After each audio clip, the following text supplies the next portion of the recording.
The Kentucky Wildcats. How do we not go with they are relevant. Like they finally have beaten somebody, because beating Carolina by 100, I'm not sure they was beating somebody. This to me, they blasted a ranked Tennessee team, and they didn't just blast them. And I know we'll get into it later, so I'm not going to go deep into it right now. But we saw Ty Washington and Sahvir Wheeler not just coexist, but thrive together.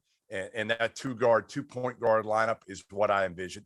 This was the Kentucky team that I ranked fourth in the preseason. This was the one that I thought could cut down the nets in New Orleans.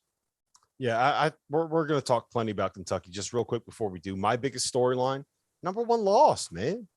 Twice in a week at home, the number one team in the country lost. The Baylor Bears went down to Oklahoma State. They almost fought back. They were down by as many as 17 points in that game. And then Adam Flagler had a couple of ugly turnovers down the stretch. That might have cost me a few shekels, but it is what it is. But we'll get into that in a little bit. I want to start with Kentucky, because I do think that story is the most interesting one. I'm going to throw some stats at you guys, okay? Kentucky won that game 107-79. Tennessee, coming in, was ranked as the number 2 defense in all of college basketball on KenPom. Goodman, I know you don't like KenPom. Wow. You got a couple of KenPom. No, I don't dislike KenPom. Can I set the record straight with one line on that? I don't like KenPom in the first month or so of the season because it's too predictive. Starting now, I'm going to start quoting KenPom more than anybody on the planet, because I'm a believer now. You won't. Yes.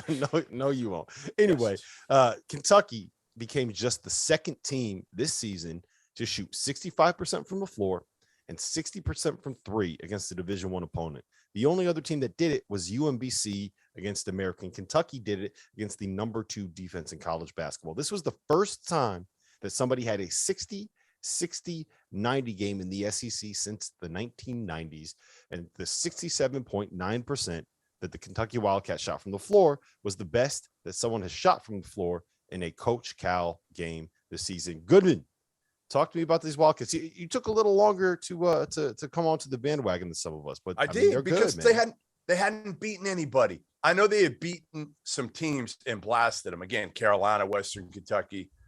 They played well of late for the most part, but they didn't have a resume win until today, and they've got one.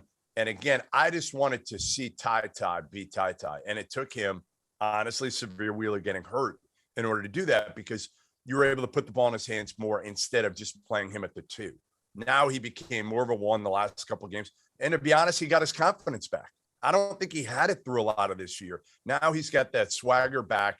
You got those 2. And the best part of today for Kentucky, Oscar didn't have to dominate. What do you have? 9 points.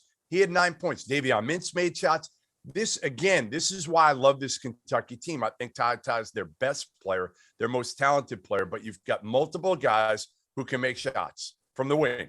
When is the last time we could say that about a John Calipari team? It's been forever, but you got Ty. You've obviously got Mintz. You got Kellen Grady. Those are 3 guys. They've got experience. They've got everything on this team that they need, but they hadn't really shown it until today. Yeah, I think if you had said Kentucky shot 65% from the field, they'd be like, well, Tshiebwe probably went 18 of 20 or something, right? Like he just dominated the paint. That wasn't the case. You mentioned Ty getting his swagger back. I think it helped Mintz too. Like he became needed for them rather than just an accessory. And that just kind of helped him find his role. I love what Calipari is doing with this team. This is the second fastest offensive possession length he's had since he's taken over at Kentucky. The only other one that was faster was De'Aaron Fox and Malik Monk. He let those guys go. Yeah. And he's doing it with Wheeler and Washington, and that gets them a lot easier shots in transition. You get quick buckets, you get open threes for Kellen Grady in transition. He can set up and knock those down. I just like the way that they've infused transition into the attack, and Tshiebwe is mobile enough to get down there and win the glass, even in transition.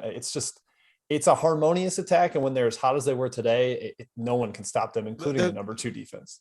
Yeah, for me, there's 2 reasons why I think that it really makes sense for them to run as much as possible. One, Oscar Tshiebwe is going to be able to rebound as well as 2 different guys, right? Like you don't have to worry about having everybody go to the offensive glass when you have the dude that is literally the best defensive rebounder in all of college basketball on the floor with you. And 2, when you're in transition, that is where Sahvir Wheeler thrives. And where he struggles is going to be in the half court because he can't really shoot. And what you need are shooters to be able to pull people away from Oscar Tshiebwe. If you want to build this team around the big fella, you got to be able to create space for him inside.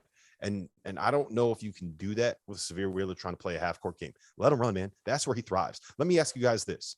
They gave up 79 points to a Tennessee team that is not great offensively. They allowed Tennessee to shoot 53.4% from the floor. Tennessee hit 11 for 23 from three. Jim, I'm going to you first on this one. Are you worried about Kentucky defensively?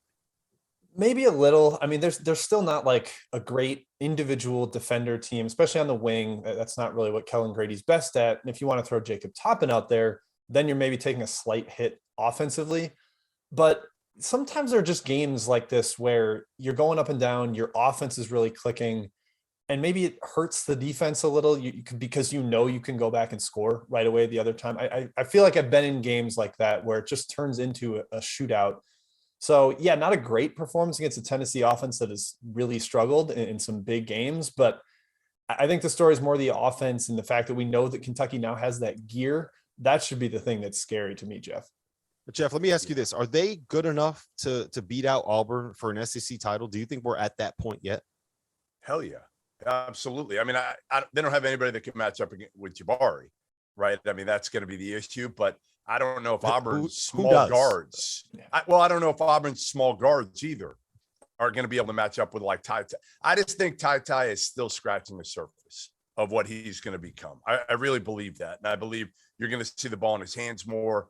Again, his confidence, you could see the difference. Trust me. I mean, I've watched this team enough over the first, 2.5 months, even in the preseason. I think he's got that back. So yes, I think Kentucky is right there with Auburn. I know right now they're not.